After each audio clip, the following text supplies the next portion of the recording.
Shortstop, a deep position or fool's gold? Welcome in to Fantasy Baseball today. Frank, Scott, and Chris here on Monday, February 12th.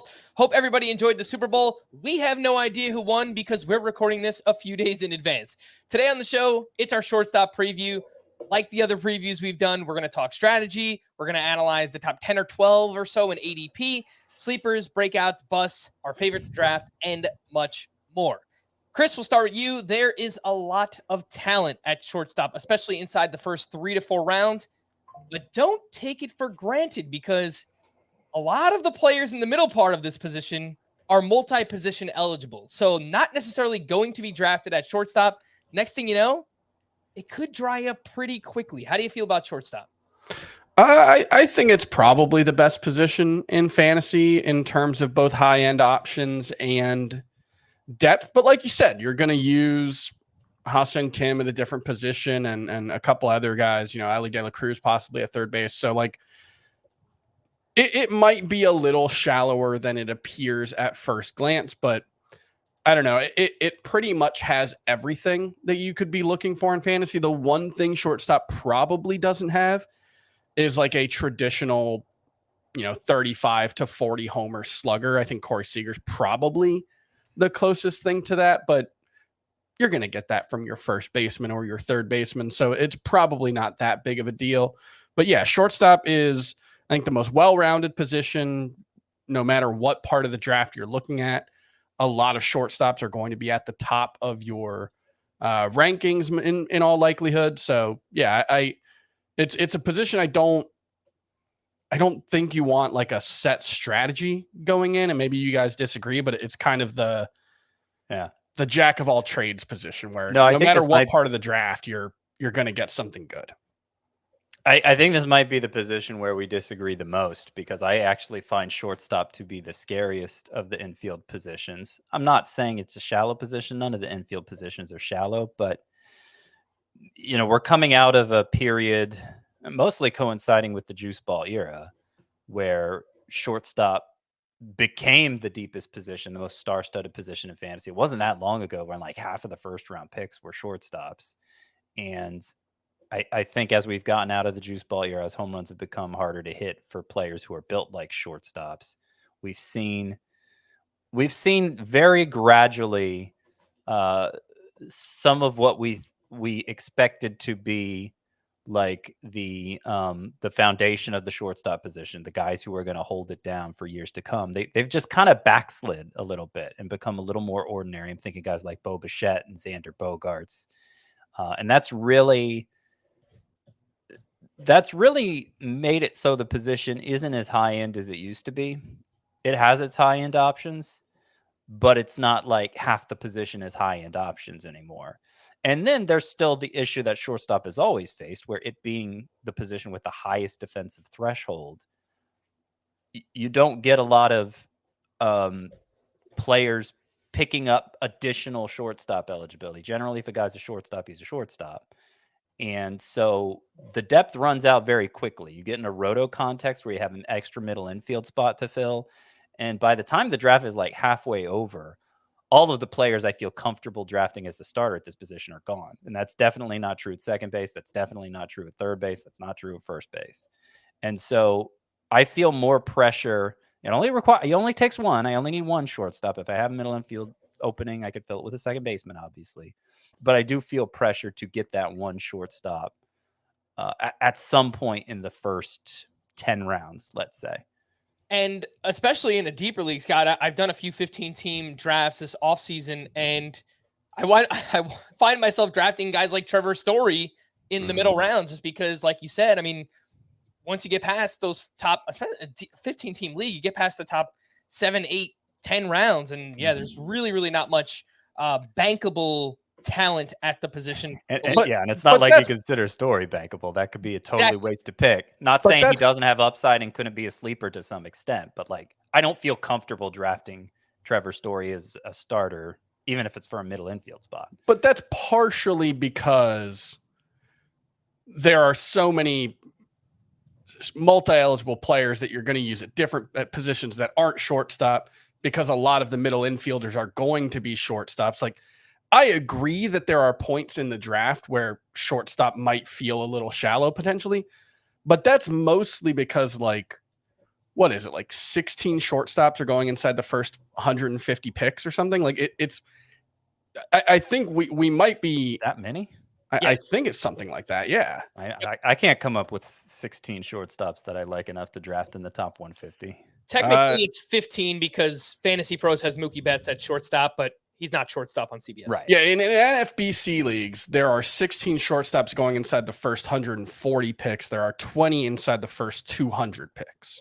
So I think, but like Ha-Seong Kim, you're probably not going to use a shortstop. Matt McLain, Nico Horner, you're probably using a six. So like, I think if there are points in the draft where shortstop might feel like there aren't as many options, and I'm not sure I disagree. I think maybe I like some of those, 150 to 250 range guys more maybe, but I think it might just be ironically a reflection of the depth of the position at the higher ends and how many of those guys are going to be middle infielders and starters at other positions than shortstop.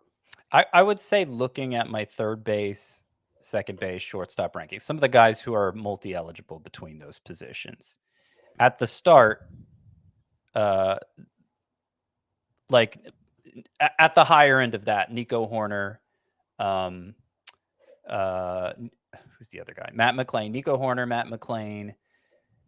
Who's another example? I'm sorry. Ellie De La Cruz. Yeah, for somebody who's eligible at third base. They rank higher for me at third base and second base than they do at shortstop. So shortstop seems stronger at the start, but then by the time you get a little deeper into the rankings, you get to the Ha-Seong Kims and the Tommy Edmonds. Then they start to be higher at shortstop. Am I saying that right? Yeah, they start to be higher at shortstop than they are at those other positions where they're eligible. That's how my rankings work anyway. All right, let's kick things off here with ADP using Fantasy Pros, and we will be skipping the multi-position eligible players at shortstop, the names that we already talked about at other positions, right? So Gunnar Henderson, Ellie De La Cruz, you can listen to our third base preview. Ha-Seong Kim we spoke about on our second base preview, so on and so forth. Bobby Witt Jr., he's first up. The ADP is 5.4. He is the third player off the board behind Ronald Acuna and Mookie Betts. And Bobby Witt Jr., one of the young faces of the game. He followed up a 20-30 rookie season with 30 homers and 49 steals. He improved across the board in his second season. And based on his expected stats, might actually improve more in his third season. A 294 expected batting average, 533 expected slug, both of those in the 95th percentile. And Bobby Witt was one of, if not the fastest player in all of baseball last year. He's so good. The Royals recently locked him up. They gave him an 11-year, $289 million contract extension.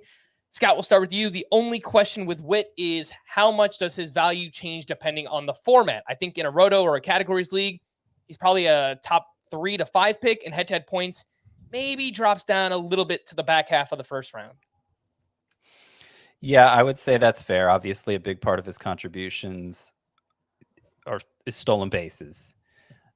And he doesn't have great plate discipline. So the stolen bases help to elevate him in categories league. The poor plate discipline suppresses him in points leagues.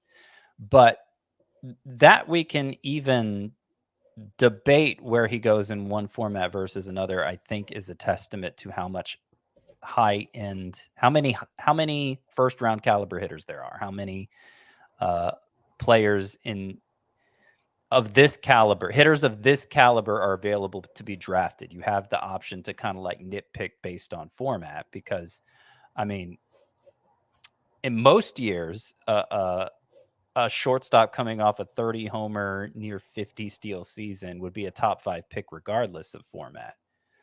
But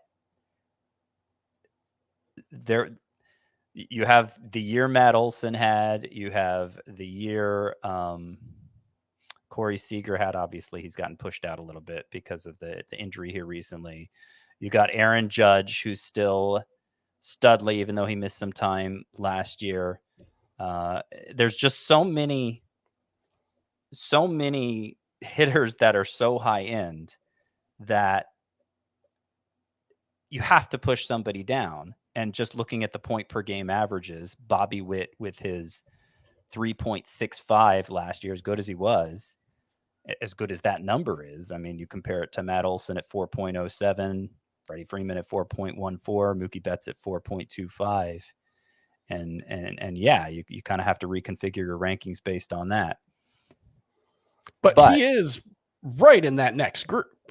I mean, that's the thing. He scored 576 points last year, which was the number 10 hitter overall, and it was 21.5 points behind Kyle Tucker as the number 5 hitter. That's effectively a rounding error. You know, like I think Bobby Witt, you know, when we say he's more valuable in Roto, that's true.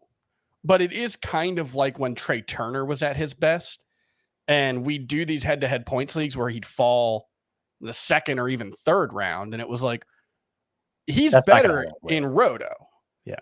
He's still really, really good in points, because when Bobby Witt has poor plate discipline. And what we mean by that is he doesn't walk much, really, because for having like a relatively high whiff rate for a high end player and chasing a lot, and Bobby Witt only struck out 17% of the time last year. He only struck out 121 times. Yeah. So like that's the one thing. But I can't remember points for stolen bases. I can't remember a time when the top of my top 300 in head-to-head versus Roto points leagues versus category leagues was so different.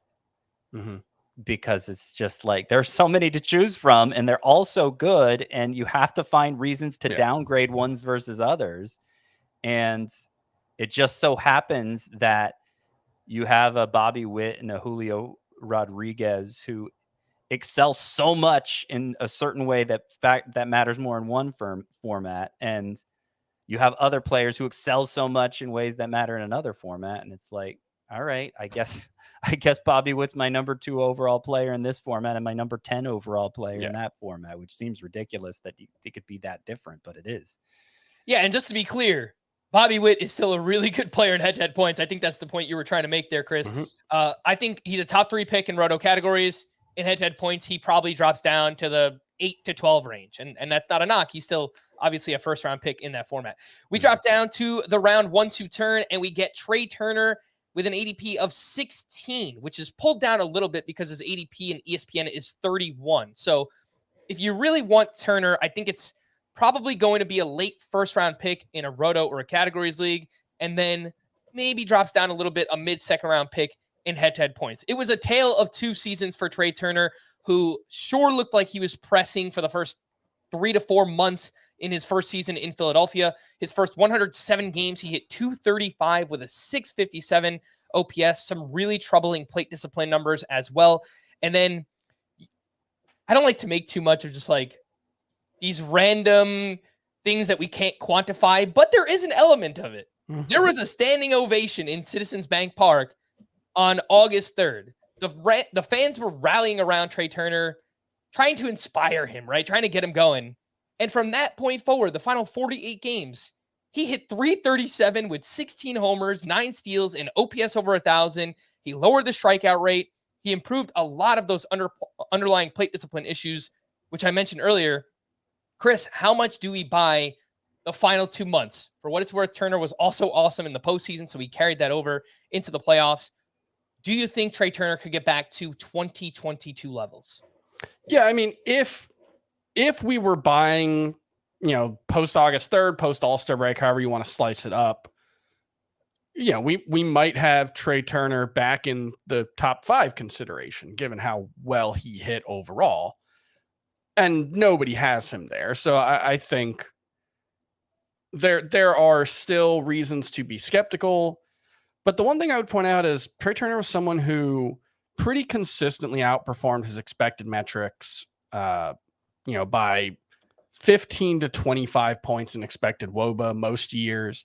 Last year, it was 3 points. And so does that reflect a changing skill set? Does that reflect, you know, the fact that he's just not quite as good as he was? Possibly. It's also possible that he just got on the wrong side of some variance. And, you know, this season he's going to hit 300, 310 again, and he's going to score 120 runs in that lineup and all the things that come with it. So I do think there's a very real chance that Trea Turner is a top 5 player in fantasy. And you look at, I don't know how much it matters that like Nick Castellanos was pretty terrible in his first year in Philadelphia and then bounced back and hit 29 homers last year and drove in 107 runs or whatever it was. Like, I think Bryce Harper did the same thing, right? His first year in Philly wasn't so good. I mean, sometimes with players, big contracts and big media markets, Francisco Lindor, his first year with the Mets, he was terrible. Yeah. The metric to me that backs up that narrative is when for the first 4 months when Trea Turner was struggling so badly, you mentioned some of those bad plate discipline numbers, specifically is the chase rate. The chase rate stood out as being a departure from the rest of his career, which, you know, if you want to make the argument he's pressing, you'd think it would be reflected by that, right? Swinging at pitches you wouldn't normally swing at to try and make up ground in the stats. The other thing that's tough, though, is he's also 30. And so it could have just been that's some natural decline. That's what I was worried about as it was happening. I'm like, I think Trea Turner's done as a stud, y'all. But then the last 2 months happened. The chase and the rate playoffs. went down. Yeah, and he seemed like Trea Turner again. I think I'm happy to take him late in round 1 in a Roto League. I think the reason why it's harder to justify higher than that is because, like I was saying earlier, like a caliber of hitter has emerged that we haven't seen in decades. The 30 homer, 50 steal guy. I mean, we had a 40-70 guy last year, and we almost had a 30-50 guy in Witt. And there had only been 2 in the entire history of the game before then. Trea Turner stole 30 bases last year. So he's fast enough that he could steal 50 in this environment. But until he shows the inclination to do that, we can't just assume he will. That's what's so annoying. He didn't get caught stealing last year. He stole 30 bases on 30 attempts last year. I'm gonna plant a flag and say Trea Turner steals 40 bases this year. He's certainly capable of it. We saw him run wild in the postseason. He's 99th percentile in sprint speed. But for whatever reason, the past couple of years, it feels like he's wanted to become this picking his spots a little more. I think he, like a slugger type, where he's hitting in the middle of the lineup. He kind of feels like he needs to drive runs in more. And I don't know, like maybe, for whatever reason, he has picked his spots more and he hasn't run, but certainly capable of more. You don't find many players in the early rounds that can outperform their draft position. I think Turner is one of them. Like, he could certainly go out and be a top 5 player this year. I know we've already spent a long time on 2 players, but I did want to circle back to one thing on Bobby Witt before we move on. I have him as my number 2 player in Roto behind Acuna. Outfield is clearly the deepest position, so I think the consensus pick for second overall is Julio Rodriguez instead. Did you mean shallowest position? Yeah, I think you mean shallowest. Shallowest position, yeah. The weakest position. So they have similar power speed profiles, but I'm going Witt over Julio Rodriguez. And I don't know if part of that is because I'm worried about not filling the shortstop spot early, as I said earlier on this podcast. And maybe, I don't know, Chris, you're less worried about that. In my experience drafting second, I've taken Witt, and it's a stressor to try and fill the outfield if you don't devote your first round pick to that. But I'm still inclined to do it. I don't know. It was like 80 combined home runs and steals for Witt last year, and it was more like closer to 70 for Julio Rodriguez. I don't know.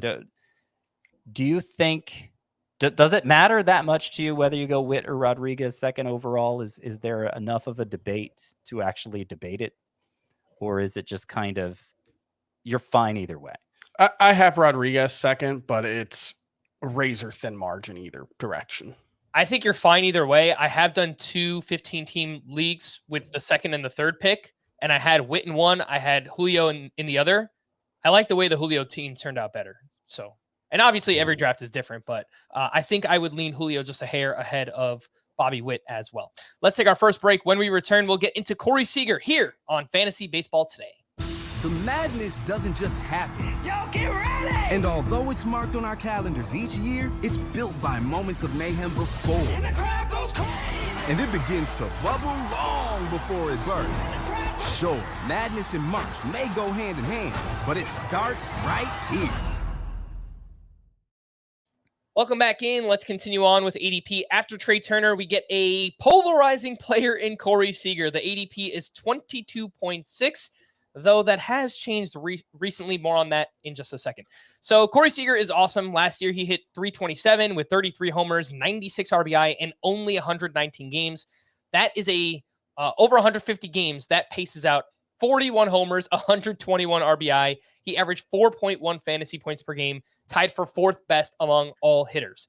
The problem is that he has not been able to stay on the field, and we already have a problem. We recently learned that he underwent surgery for a sports hernia 2 weeks ago. Sports hernia surgery typically takes anywhere from 6 to 12 weeks to recover.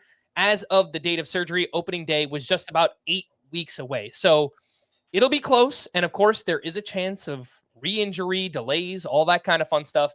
Since the injury was announced, Seager's NFBC ADP is 28.2. Scott, I know you liked Seager a lot before the injury. What do you think about this updated ADP? 28.2, is that enough of a discount? I'm surprised it's that high, to be honest. Usually there's an overreaction to injuries, if anything. And I moved Corey Seager closer to 36, more toward the end of round 3. That's where I'd be comfortable taking him, acknowledging that he may be ready for opening day, but he may miss all of April, and that's a big enough that's a big enough concern that I can't pass up on another MVP caliber hitter for Seager. But yeah, I think part of the reason why I feel a little more stressed about shortstop in general is because in our early mock drafts, if I was picking in the back half of the draft, I could pretty much bank on getting Corey Seager, whether it was late in, whether it was toward the end of round 1 or toward the beginning of round 2. I prioritized him over Matt Olson. I prioritized him over Shohei Ohtani. He had finally delivered on the first round upside that I had always known him to have, finishing second in MVP voting in the AL.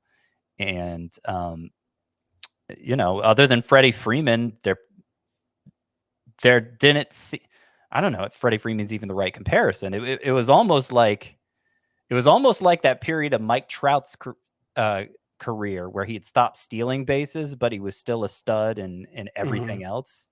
That kind of felt like what Corey Seager had turned into. And so, yeah, I was getting him at that 1-2 range in every draft. And now that he's been removed from that, that's where I felt like it's harder to fill the shortstop position in a way I'm comfortable with.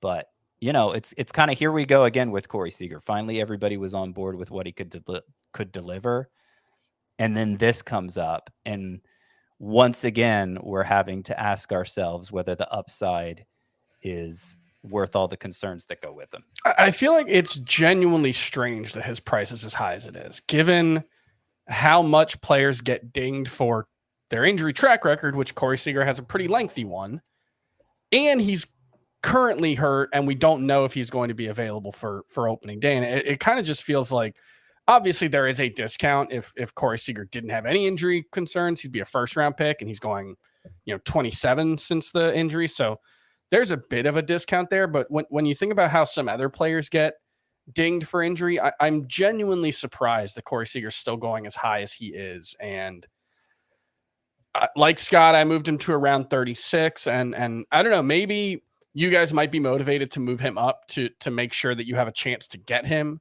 when he's going this early. But I don't know, man, like recovering from a surgery during spring training, potentially not participating in spring training. We don't know when he's going to be able to play in games, but the timetable for a lot of other guys who have had this surgery would put him out probably through most of spring training. It feels like there's a lot of ways for things to go sideways for a guy who we have seen seasons go sideways before. So yeah. I'm surprised he's as high as he is. There might not be 5 better hitters in baseball, just purely what they do at the plate. But he doesn't steal bases. And he's currently hurt, and he's got this injury. In points leagues, Corey Seager was a top 5 player for me prior to this injury. I mean, you look at his per game production last year; it was 4.14. It was the same as Freddie Freeman. Yeah. So yeah, the other concern, and you mentioned it there, Chris, the lack of stolen bases. He is one of like 3 shortstops who isn't going to make a positive contribution for you in Mhm. the base category. And so that kind of makes him a difficult fit in roto leagues. Because then you have to make up, okay, everybody else is getting stolen bases from their shortstop. I'm not. Where am I going to make up for that? And That's where Yep. like you kind of have to draft Nico Horner or Ha-Seong Kim or someone like that at second base.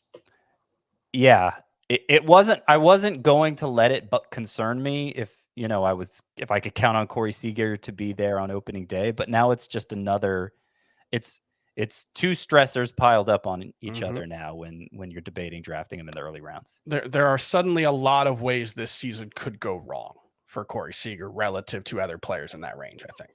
Before we get to the next player, quick reminder to sign up for the Fantasy Baseball Today newsletter, cbssports.com/newsletters. You click on that FBT logo, punch in your email address, and boom, you'll start getting the newsletter to your inbox for free. Chris does a great job, sends it out throughout the weekdays. And if you're watching us live on YouTube, you can scan that QR code that will take you right to the website where you can once again sign up for free.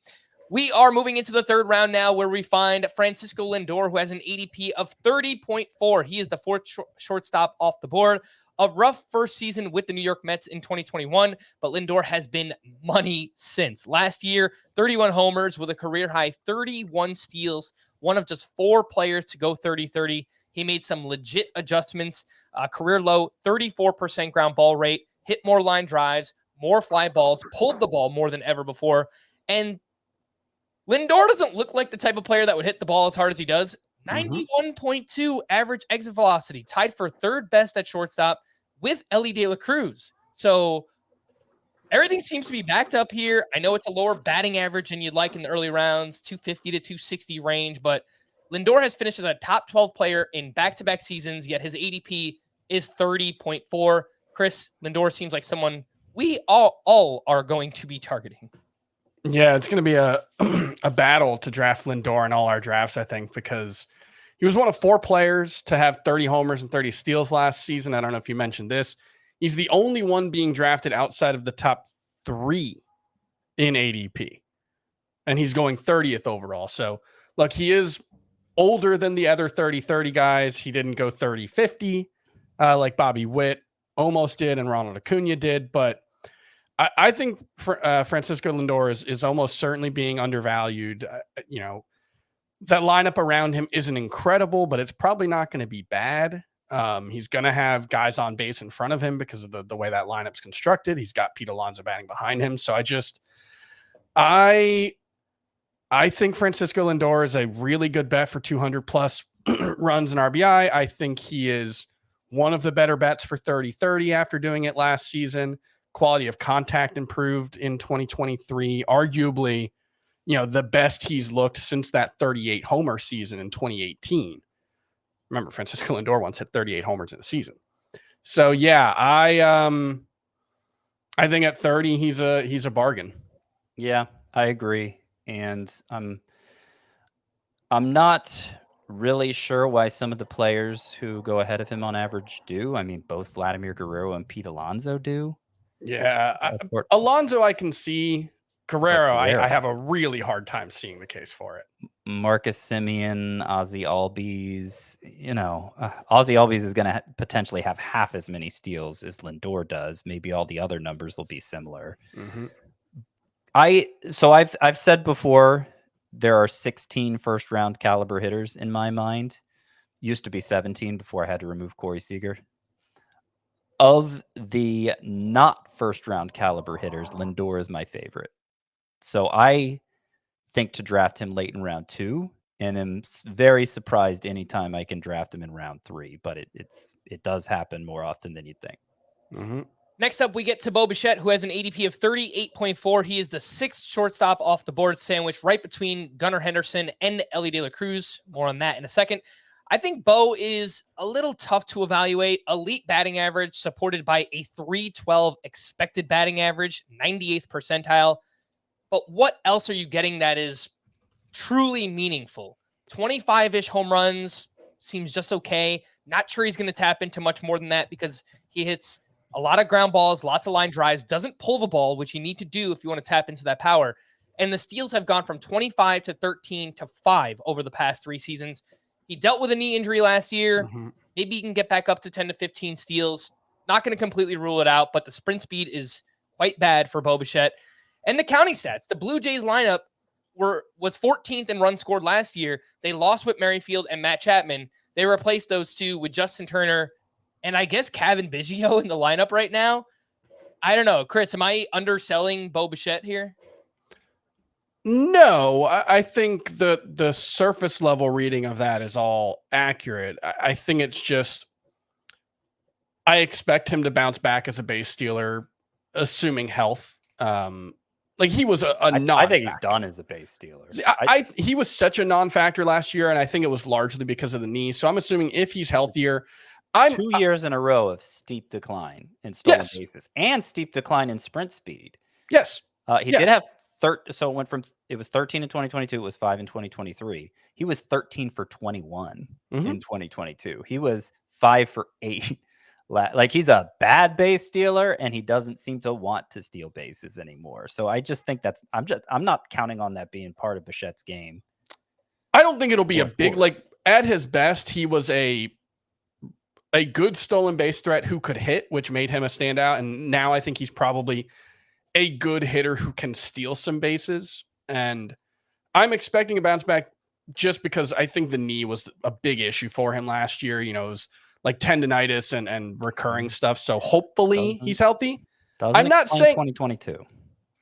I mean, he still stole 13 bases with bad sprint speed and a bad success rate. Again, I'm not saying not that great. I'm not saying he's going to be I'm not saying he's going to be a 25 steal guy. I think he can get back to being a 13 to 15 steal guy with the new rule changes. I think he wasn't able to take advantage of the new rule changes.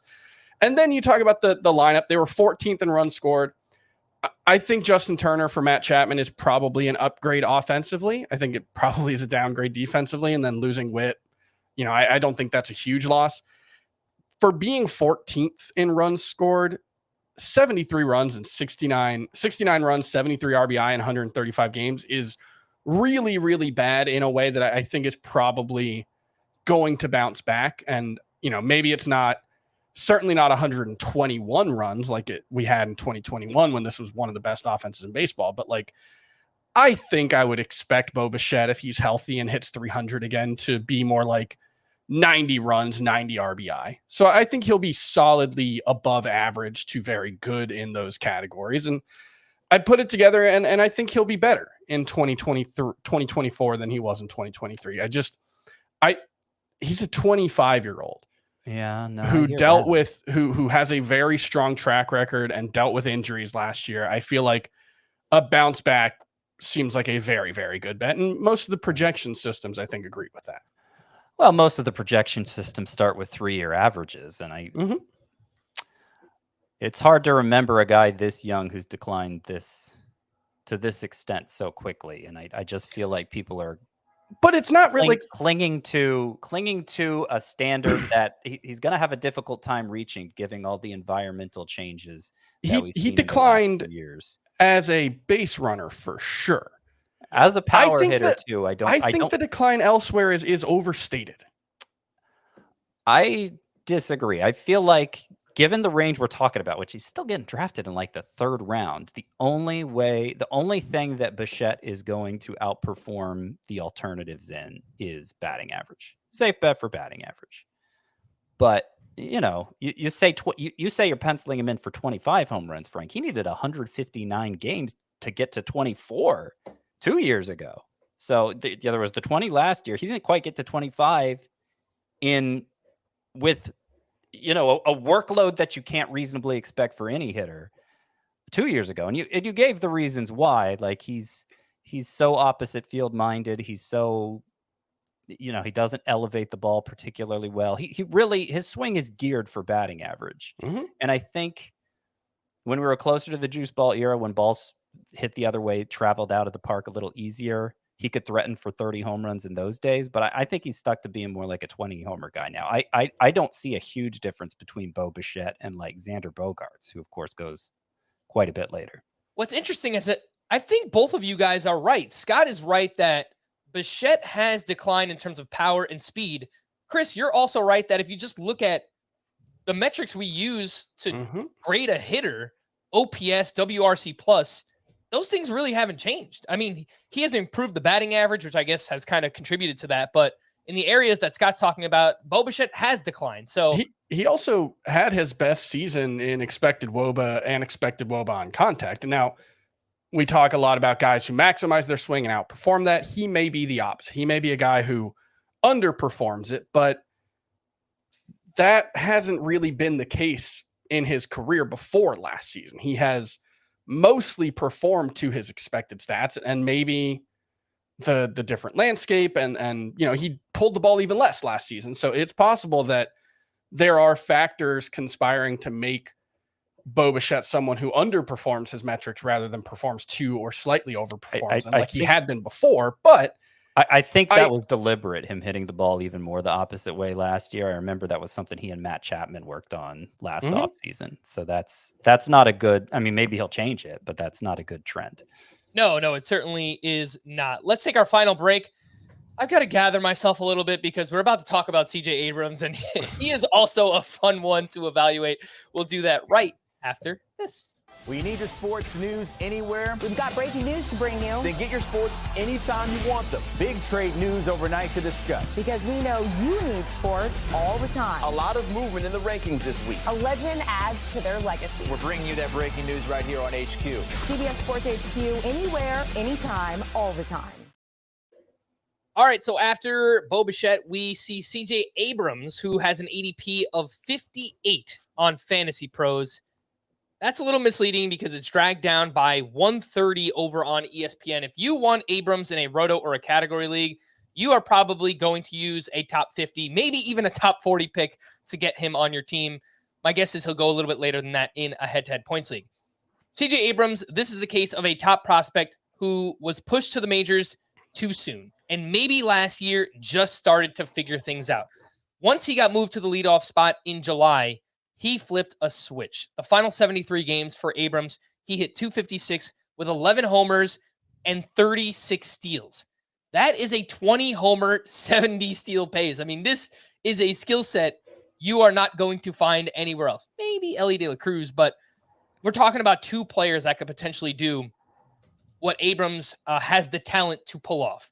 Do we trust the power? That's one of the questions. He had 18 home runs, although the average exit velocity uninspiring at 87.4 miles per hour, and really bad splits. This is a similar case to Gunnar Henderson that we spoke about last week. I don't think CJ Abrams is ever going to sit. The Nationals are bad. They need him to play.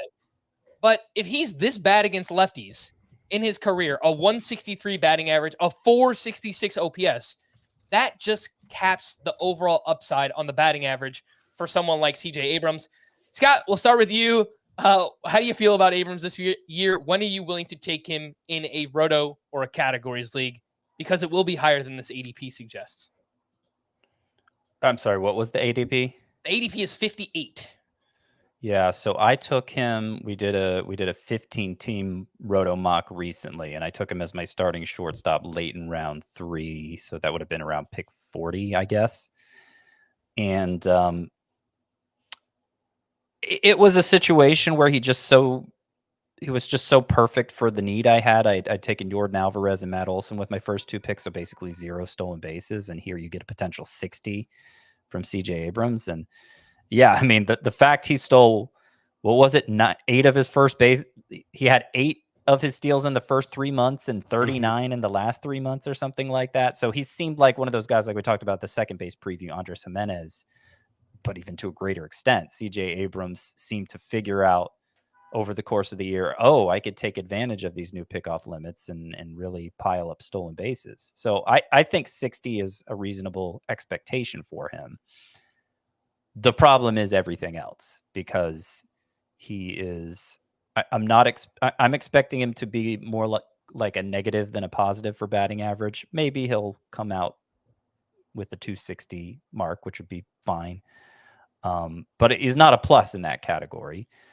I think the 18 home runs he hit last year is probably the most you can hope for from him. And maybe it'll be closer to a dozen this year. He's in a bad lineup. He doesn't walk a lot. So the run and RBI production is not going to be so great. I didn't love taking him where I took him at 40th overall, but I could see how it might be the right choice depending on your build to that point. I don't expect to have many shares of him. That draft I referred to was the first time I took it. And looking back at it, I'm kind of wish I had taken a pitcher in that spot instead. So I'm not sure it's something I'd do again. But if you are somebody who stresses about stolen bases a little more than I do, then I think that round 3-4 range in Roto is where you're going to look to take Abrams. So there are a couple of things I want to point out about CJ Abrams, and one of them is related to what we talked about with Royce Lewis yesterday. CJ Abrams, before last season, I believe had played 204 games. Yeah, 204 games as a professional over 4 seasons. So the degree of difficulty in reaching the majors as a 20-year-old with the complete lack of reps that he's had, and then establishing himself as an above average regular as a 22-year-old, you cannot overstate how difficult that was for CJ Abrams, and the lack of reps that he's had against high level competition. It's going to be an uneven development path, I think.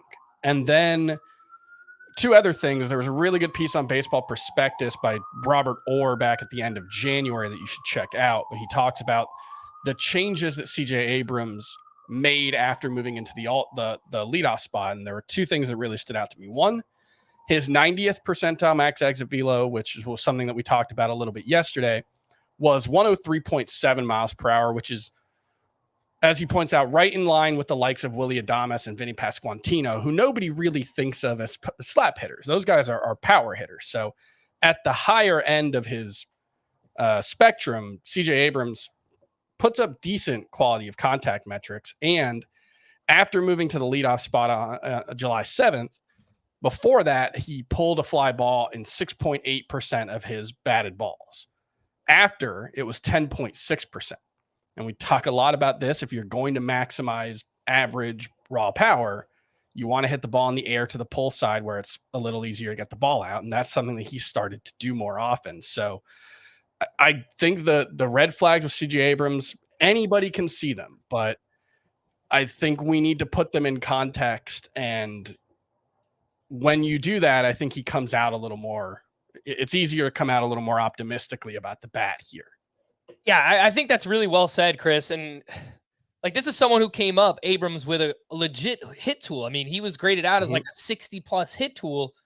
There's a real chance that he just progresses and gets better here in his, I think it's his age 23 season. He's a tough one for me to figure out. Usually with players like that, if they're going in the first 3-4 rounds, I'll play it safe. I'll avoid. I will say the way that Scott drafted Abrams, if you are going to take him, that way makes the most sense. If you are in the back half, in a categories league, back half of the first round, and you draft 2 of somehow Judge, Soto, Bryce Olsen, Harper, Matt Olson, Austin Riley, Rafael Devers, any of those players, and then you come back in the 3rd or 4th round and take Abrams, I think that makes a lot of sense. So it's got to be the right build.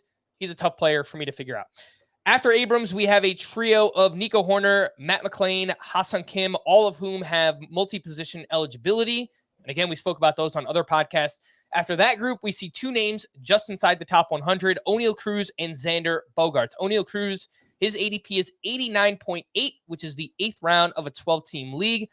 Nothing to take away from last year. Obviously, a lost season, only played 9 games due to a fractured ankle. He says he's 100% healthy, ready for spring training this year. Oneil Cruz has played 98 career games in the majors, 237 batting average, 19 homers, 13 steals.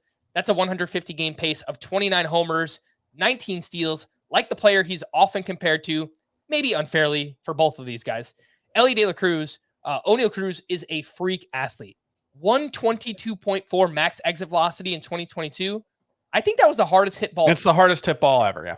Yeah, and then he's 98th percentile sprint speed on top of that. So he's a freak. He also has his warts. 33.7% strikeout rate. He has been awful against lefties.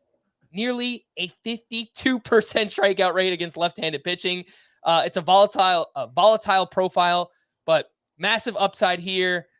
Going about 50 picks after Elly De La Cruz. Chris, how do you feel about Oneil? Are you back in 2024? Absolutely. He's on my bus column. He's someone that Breakouts. or breakouts column, excuse me. Yeah. He's someone that I'm excited to draft. And the thing about Oneil Cruz is it's possible that he made the improvements that we wanted him to between 2022 and 2023, but we just didn't get a chance to see it. And that's obviously speculative, but when he's 80th overall in ADP or in that range, 90th in Fantasy Pros, I really like making that bet on a guy who's got, absolute top of the line raw power, absolute top of the line athleticism. And at the end of 2022, we did start to see some of those improvements. I think it was September, of his rookie I got the season. numbers. Yeah, I got the numbers right here. September 2022, he got that strikeout rate below 30%, which is still high, but a more tolerable level of high. He got it below 30% in September 2022 and hit 288 with 6 homers, 4 steals, and an 884 OPS. That's 35 homers, 25 steals. Yeah. Useful production all over the place. And to your other point about he may have made those adjustments. Okay, so you got that September where the strikeout rate was down. Last spring, I understand it was spring, but we only have so much data to work with. Last spring, Oneil Cruz struck out 25% of the time, and for the 9 games he was healthy during the regular season, he struck out more like 20% of the time. So it was trending the right direction. Obviously, we need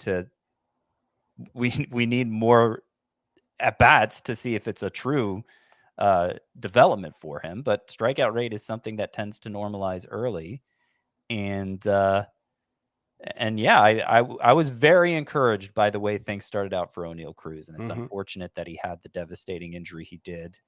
It is which we shouldn't overlook. Right. It was such a bad leg injury. Maybe he comes back and his mechanics are off or he's not so inclined to steal bases anymore. It could affect him.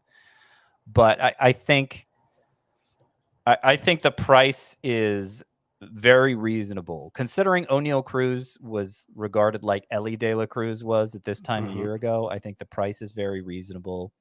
And I'll also say that I feel like Oneil Cruz is the last shortstop I really want as my starting shortstop.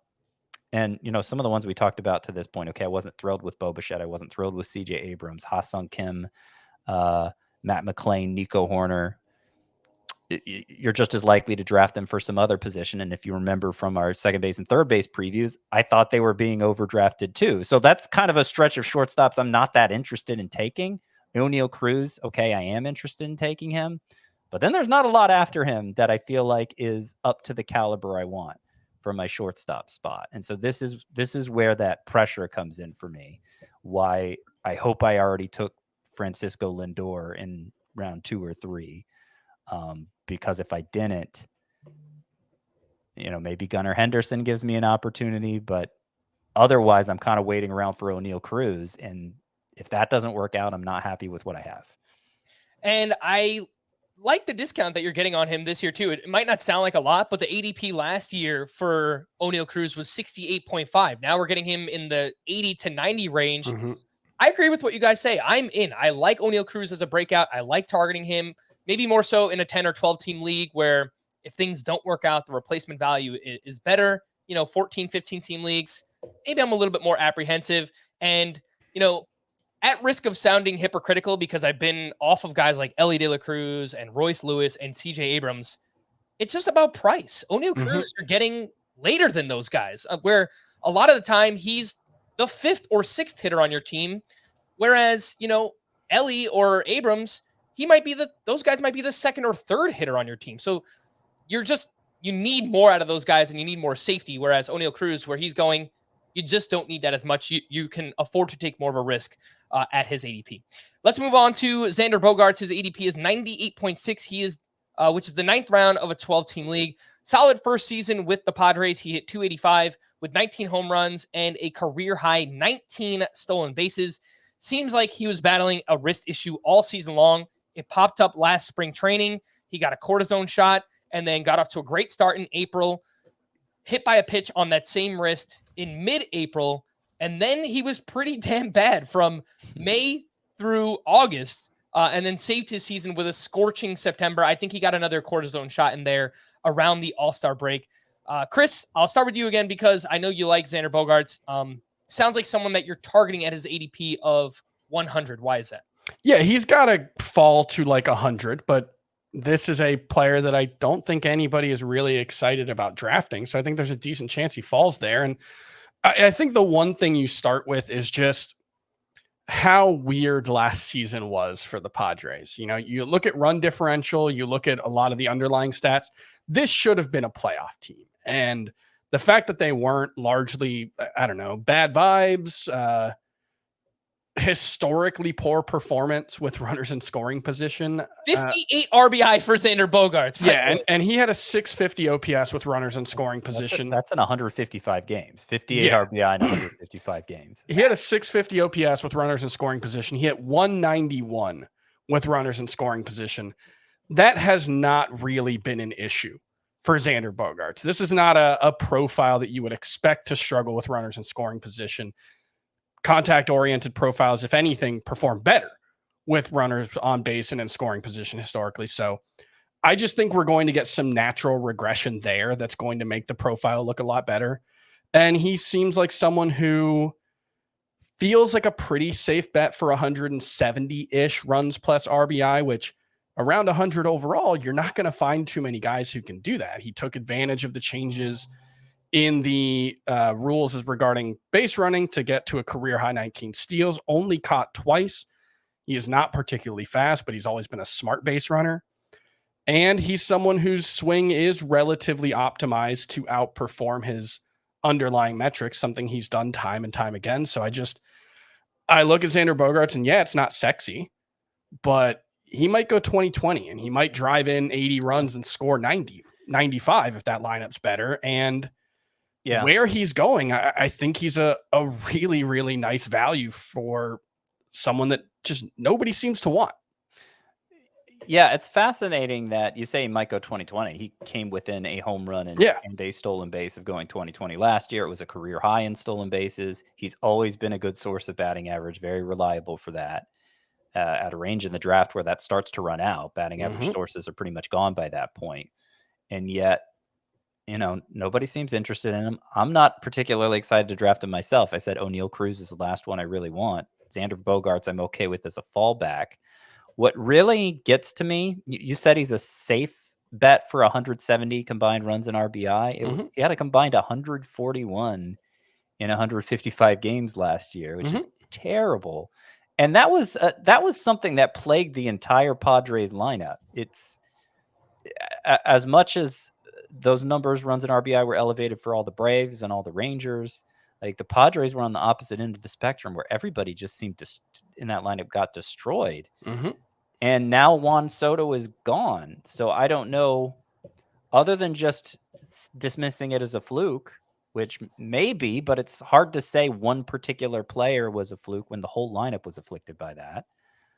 I don't see how it's going to get better. I don't see the path for it. And so I said Bo Bichette doesn't seem that different from Xander Bogaerts to me. In this way, that's true too, and that both seem to get crushed in the counting stats, runs and RBI, for as much as they play. I don't know.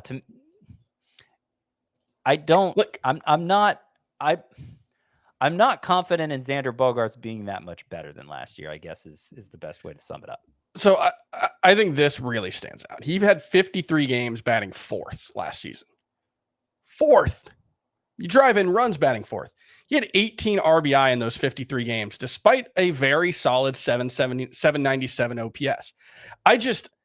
That has to be better in 2024. That's such an outlier bad number that I think it has to be better. I can't give you a good reason except for I just think there's natural regression coming in. Look, maybe it won't. Maybe there's just, I don't know. Maybe the vibes are wrong, or Petco's back to being rank and runs scored. Why was everybody in their lineup crushed in those stats. It doesn't make sense. The San Diego Padres were. I don't know. Last year was such a weird year for the Padres, man.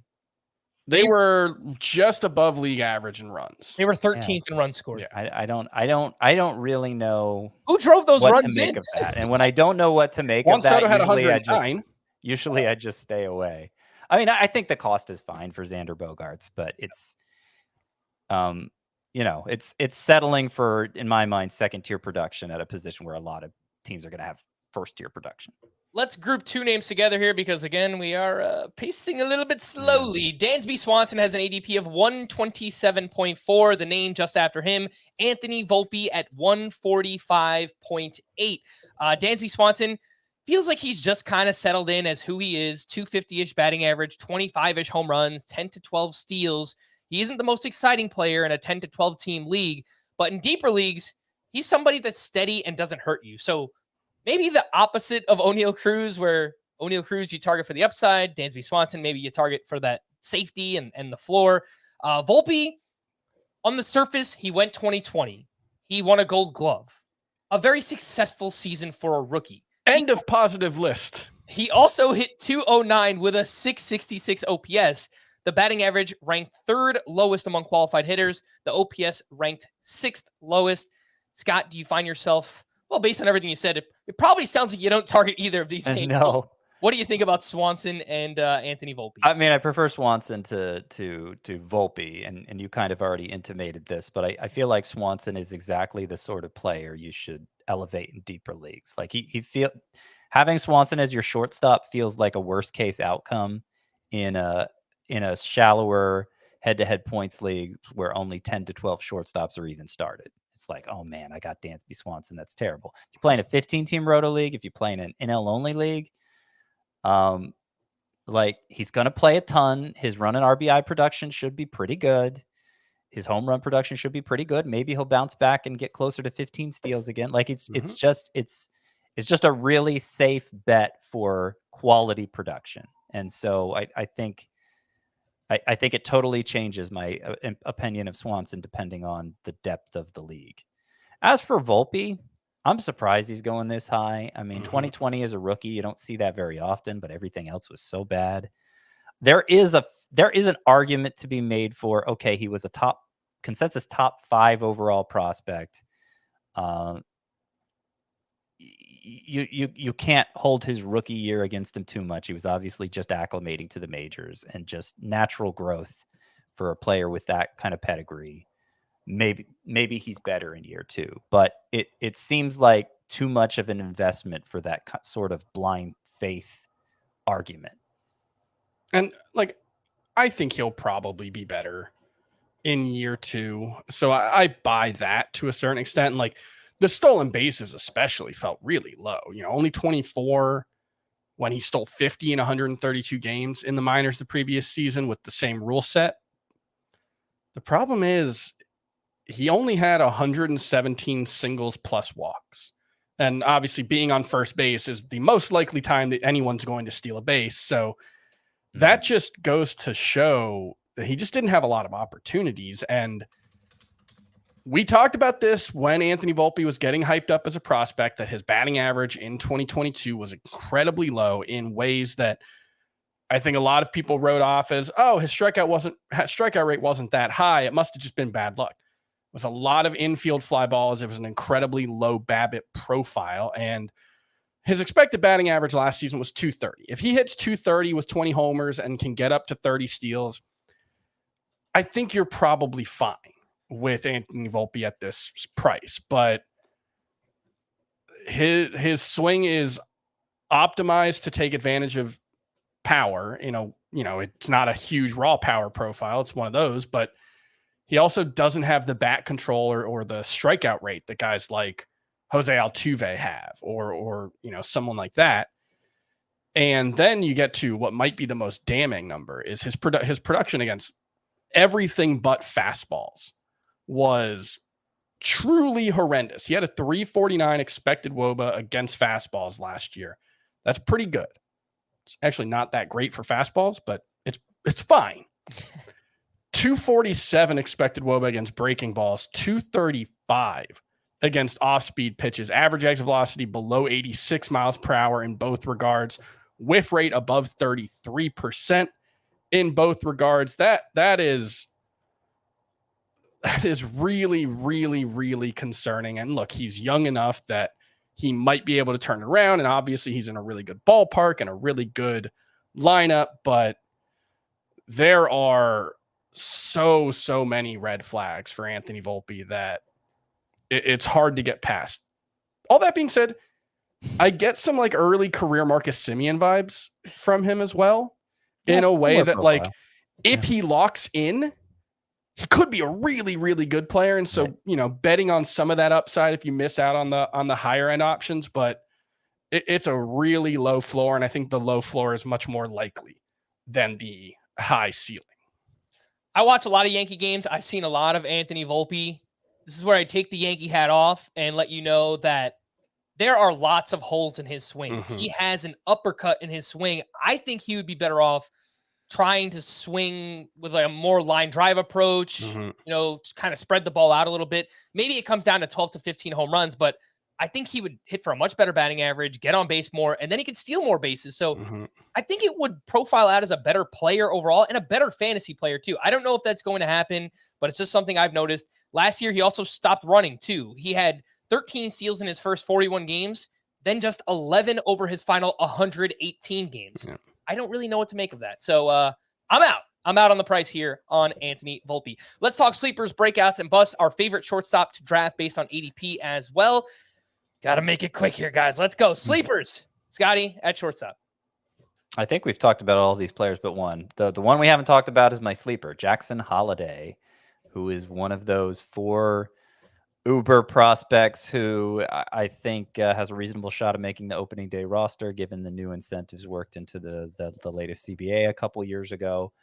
And the Orioles have kind of left a spot open for him in the infield, and doesn't seem like there's much need to make extensive use of Jorge Mateo or Ramon Urias anymore. And actually, their GM just the other day was interviewed and said they're going to give him a shot to make the opening day roster. They're going to play him a lot at second base this spring just to give him more avenues for playing time if he does perform well enough to make the roster. And just given the way his minor league career has gone to this point, as mostly a 19, as he was, I think he was 19 last year, he sped through the entire organization, putting up basically the same numbers at every stop, great batting averages, incredible plate discipline, speed, power that's still a work in progress as young as he is. It's not fully realized yet, but I think in the long run, Jackson Holliday, son of Matt Holliday, it's worth pointing out for those who don't know, is going to be an across-the-board stud contributor. And that kind of upside, there's no guarantee how his transition to the majors is going to go. But if the cost is affordable, you always take a shot on that kind of upside, because he is the caliber of prospect who could be a stud from the get-go. And I don't think he's getting enough credit for it in drafts. Baseball Prospectus and their top prospect write-ups, they'll do like a reckless fantasy comp. And I always think that's really fun because I like to think of players in terms of comps. And the one they came up with that I was also thinking when I looked through everything is Corey Seager with speed. Yep. Which is pretty terrifying. Like Jackson Holliday's so young that like the power's not there right now, but he's he was 19 last year, right? Yeah, he turned 20 in December. This was his first full season out of high school. It seems like he's 185 pounds listed right now, probably going to fill out closer to like the low 200s. And it took Corey Seager a while to find power, and that might be the case here, but the rest of the skill set seems so finely tuned that, it's very exciting. And he's going to be a top 100 pick if it looks like he's going to make the opening day roster. Which, get in now, he's if your league drafts in February, before spring's training starts, and I know I'm not speaking to many people, but take him 170th. Yeah, exactly. And same thing goes for Jackson Chourio and Wyatt Langford. I think they're price is going to skyrocket during spring training. Yeah. The ADP right now for Jackson Holiday is 193.4. So again, if we see him do anything, that's shooting up like a rocket in spring training, inside the top 150, 120, top 100. It wouldn't surprise me. One last point on him. He is someone that profiles well in regardless of format. Head-to-head points, roto. He had a 442 on base percentage last year. That's something that will definitely play up in a points league. Chris, sleeper at shortstop. Yeah, let's go with a guy who's not on a team. How's that for a sleeper? Tim Anderson, who... Wow, what a homer, Chris. You know he's going to sign with the Marlins. I mean, it feels like a natural fit. I would love to see it. Look, it's possible that Tim Anderson, who I believe turns 30 this year, turned 30 last June, it's possible he just hit a wall and he's done. It was a really precarious profile that was built on outrunning his expected stats, and maybe he's just done. But in 11 games before suffering a knee sprain last April, he was hitting .318 with 5 steals in 11 games. He looked like Tim Anderson. And then he came back after, I think, 3 weeks and just was not the same guy at all. And it was an injury that I think we expected to cost him a lot more time. And he just wasn't right, I think, the rest of the year. So I think there is still a potential for plus batting average from Tim Anderson. I think he was going to take advantage of the changed rules and then run even more and be a legitimate 30 steal guy. And he's just got to get a job. But if he has an everyday job, I think Tim Anderson is a really, really nice bounce back sleeper. Chris, would you like to guess what Tim Anderson's ADP was this time last year? Probably like top 70. 86.6. Yeah. He is now going outside of the top 300. So I think part of that is we don't know where he's going to play yet, but still, even once he signs, it's not going to climb that much. We'll see what he has left, but he's basically free in drafts. That is Tim Anderson. A sleeper for me, I guess more of a bounce back candidate. I'm going with Trevor Story. The ADP is 237.8. Maybe a little misleading. The drafts I've done, you have to use a top 200 pick if you want to get Trevor Story on your team. And I am totally fine doing that. Last year, he was rushed back after elbow surgery. He returned in August. He was a shell of himself. He admitted that he was just trying to survive up at the plate last year. Trevor Story now gets his first normal offseason since joining the Red Sox. If you remember, he signed after the lockout 2 years ago. That was just 2 weeks before the season started. And then he had elbow surgery last offseason. In 137 games he has played with the Red Sox, 19 homers, 23 steals, 237 batting average. Yes, I am expecting a lower batting average here, but he's still really fast. He had 10 steals in just 43 games last year. I could see him taking advantage of the rules. There is an upside shot here at 25 homers, 30 plus steals with maybe a 230, 240 batting average.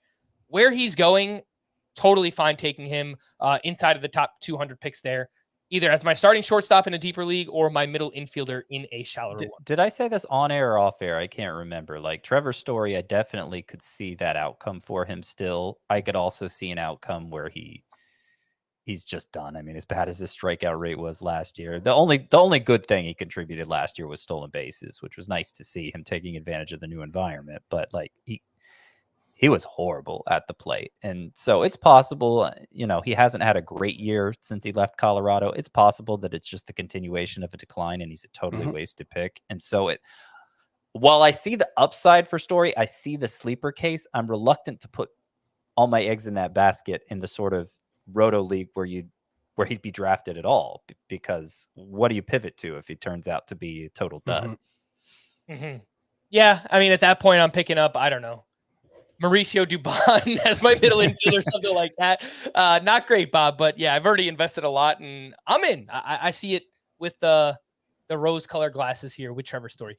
Breakout for Scott and I, it's going to be Oneil Cruz. And I don't think we need to add anything, right, Scott? Good? You good there? Nope. He's my breakout. Yep. All right, Chris, I'm sure you like Oneil Cruz as well, but you do have a different breakout listed here. Oneil Cruz is absolutely in my breakouts column, but I wanted to go with a different name because I don't know if we're going to talk much about Ezequiel Tovar, who is still just 22, was a high-end prospect. Look, he wasn't very good as a rookie. I get that. The plate discipline wasn't great. The quality of contact metrics are just okay. I think he probably underperformed, but he was still pretty bad. but it's a 22-year-old recent top prospect who plays half his games at Coors Field. He's got speed. There should be some pop here. I don't have a ton that I can tangibly point to and say, this is why you should like Ezequiel Tovar, except that he's a recent top prospect who plays half his games at Coors Field. I want to bet on that profile when it comes outside of the top 200 in ADP. Yeah, that's exactly what I was going to say is at his price, 220.8, you can take that shot. And maybe not in a deeper league. Again, I think the floor might be low here. The plate discipline is horrendous, but he's a great defender. He's going to play. And 70th percentile sprint speed, I think he can get up to 20 steals if Ezequiel Tovar is a little bit more aggressive here in 2024. Scott, a bust at shortstop. So I picked Bo Bichette here. Normally I try to limit my bust picks for players who I think have true bottom out potential. And I don't think Bichette has that. I couldn't find a shortstop that fit that description for me. So I'm more choosing Bo Bichette as my bust just from the standpoint of I think he's being overdrafted. And I think he's being given too much benefit of the doubt for last year and a certain extent the year before. But we got into that already. So, yeah, Bo Bichette's my bust pick. Chris, I just went ahead and wrote Anthony Volpe in there for you, even though I don't know that's actually your answer. Yeah, no, that's I just don't want to say Ellie De La Cruz again. So, yeah, Tony Volpe is my bust pick. How do we get to Tony Volpe? That's great. I like it.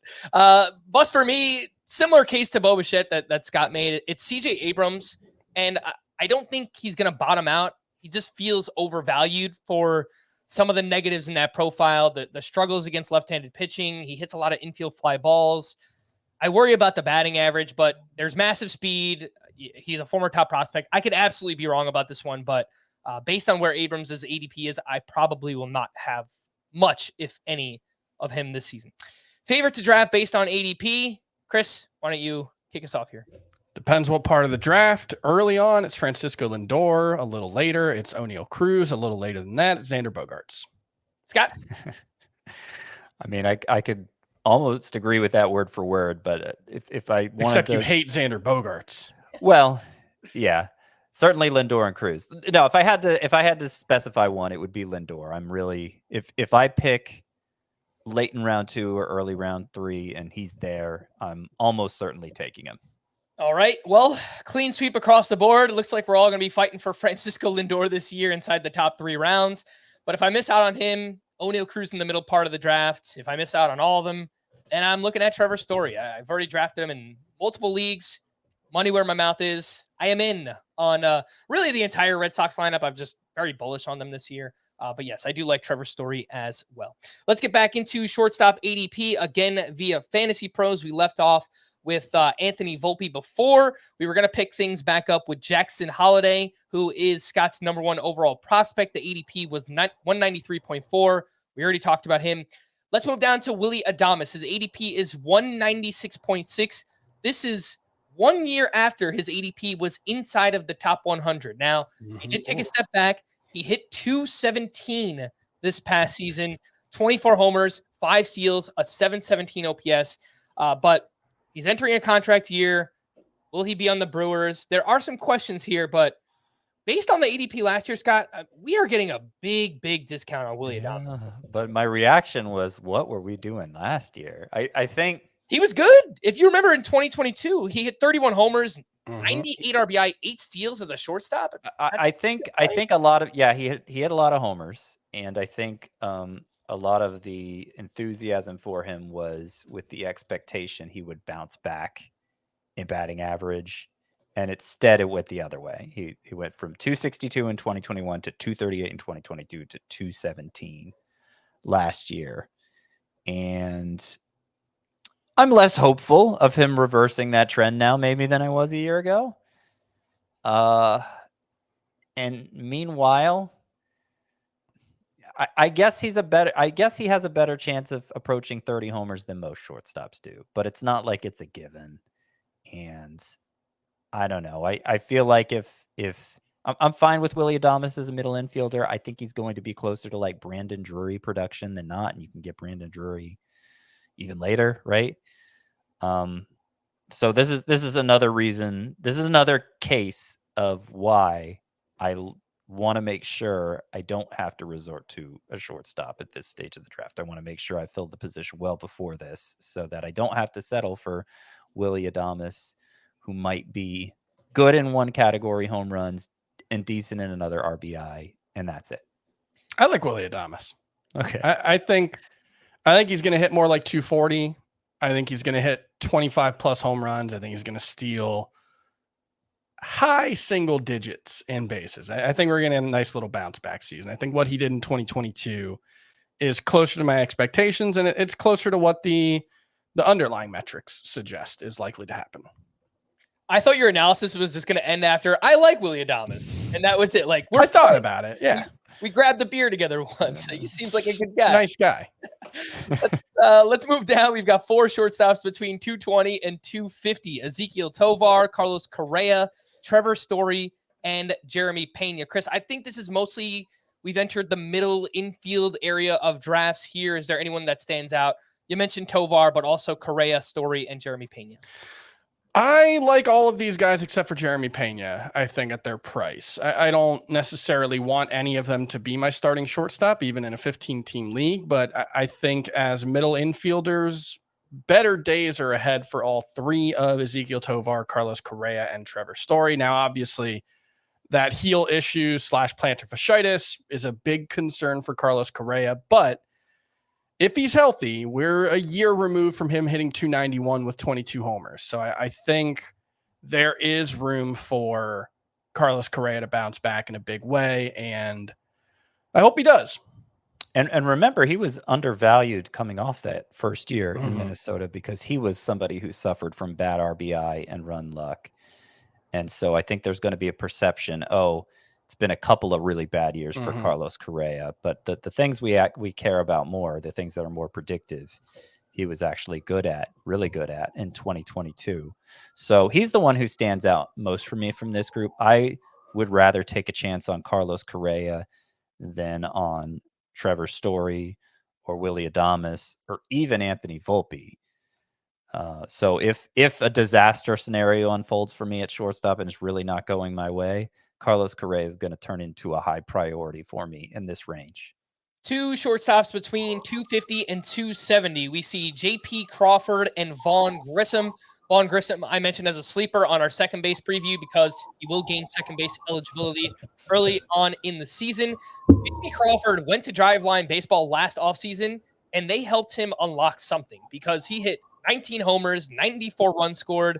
He was a legit viable starter in a head-to-head points league, 3 fantasy points per game because of that 380 on-base percentage last year. So we'll see if J.P. Crawford can carry that over. The other name here, Scott, Vaughn Grissom. I spoke about him last week again on our second base preview. I know you wanted to add on a few things. So what do you have on J.P. Crawford and Grissom? Okay, yeah, no, I'm glad you threw this one to me because I have things I want to say about both of these guys. So J.P. Crawford is somebody who I feel like people are sleeping on, and I understand why. It was the first time he even hit double-digit home runs, and he approached 20. 11 of them came in the second half, 7 of them in September. Was it a total fluke? I mean, you mentioned the Driveline Baseball thing. It's suspicious, if nothing else, that he could come anywhere close to that again. But in addition to having 11 home runs in the second half, he reached base at a 401 clip. You mentioned his point per game average. To put that in perspective, J.P. Crawford outscored Bo Bichette on a per game basis.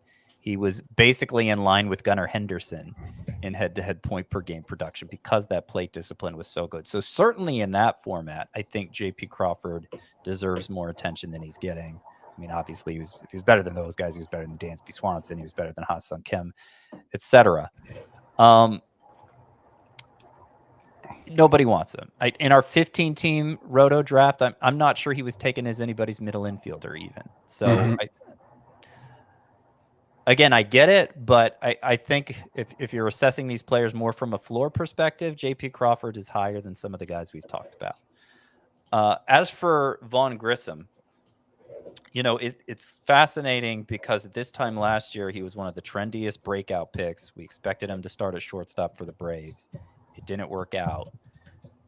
This year, we know he's going to start at shortstop for the Red Sox. Like, the playing time is actually assured, and people seem far less interested in him. But I do think there's a good reason for that. As good as Vaughn Grissom's minor league numbers are, the underlying data is pretty close to horrendous. And we have now 2 years worth of major league data to say this. Granted, small samples, but 2 years where the average exit velocities and max exit velocities were both very low. It's a little better in the minors. It's not a lot better in the minors. So Vaughn Grissom, to live up to his potential, is going to have to maximize the way he angles the ball off the bat. And maybe if he learns to do that, Fenway Park could help him along. Obviously, he's a right-handed hitter.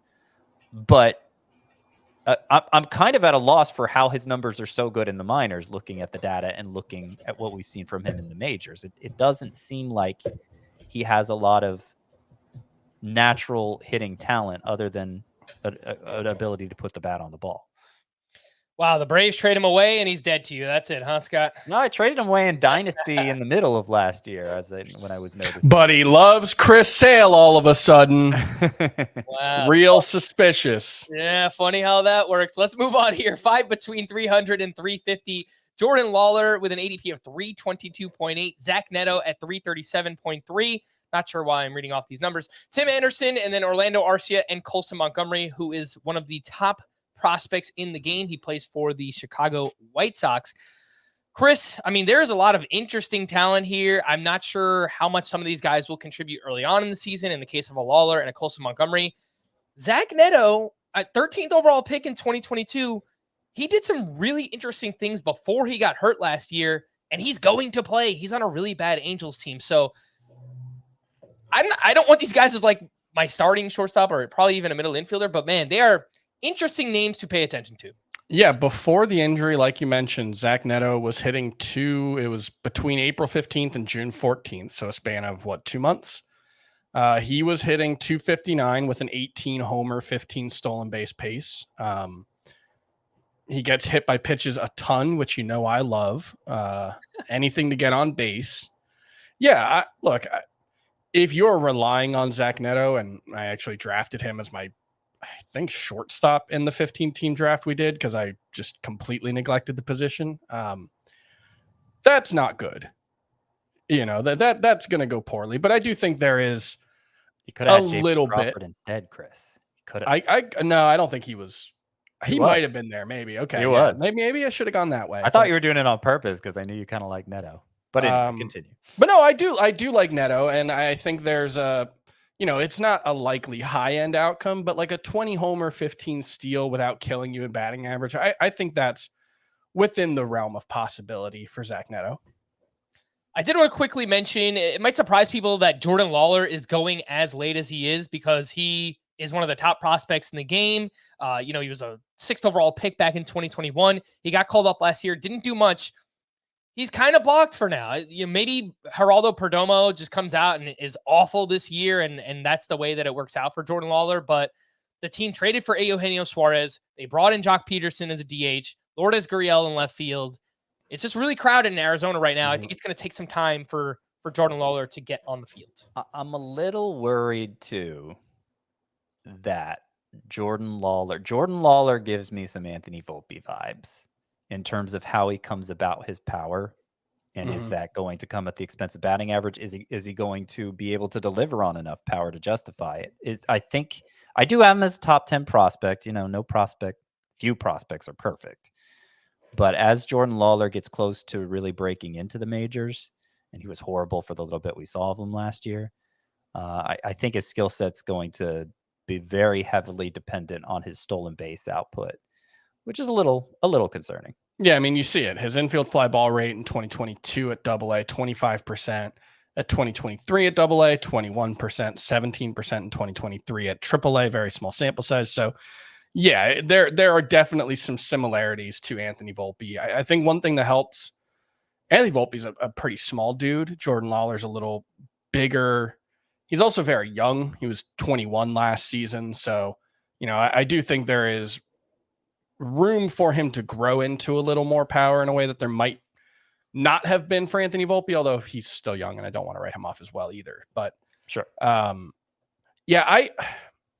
never been able to quite put my finger on why I'm not as hyped about Jordan Lawler as maybe I should be. And maybe that's just what you said.